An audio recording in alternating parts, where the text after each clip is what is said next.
Bismillah. Good afternoon. I'm Samir Munshi. I work with the Coalition of Virtue, a Muslim-led nonprofit based here in Maryland, and I want to address the board on the issue of opt-out. I firstly want to acknowledge, like Sister Hussein did, that today is the day of Arafah. It's the holiest day of the year for Muslims, and many of us are fasting, yet we came out to stand in the rain and to voice our concerns because for us this is genuinely an issue of faith, not hate. And we reject the implication that acting on our faith's principles is a willful means of harming others. In fact, we see it as a point of bigotry that some only care for our community and will only protect our rights when we assimilate to their way of life and ways of thinking. Just like it's a point of bigotry when some refuse our women's right to wear hijab and to pray, condemning us for our views on this issue is in itself another act of bigotry like the ones Muslims and immigrants have faced in this country for years.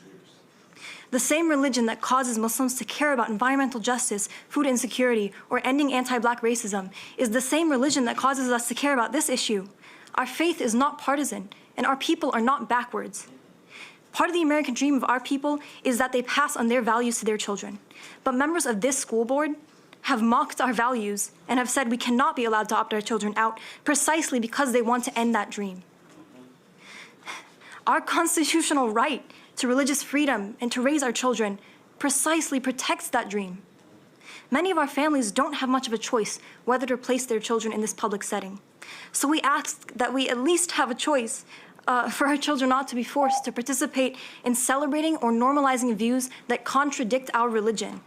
These children will learn about same-sex couples and trans-identifying people, whether they learn these things in school or not. And the conversations that they will have with these members of our community will serve as education on these matters later in their lives.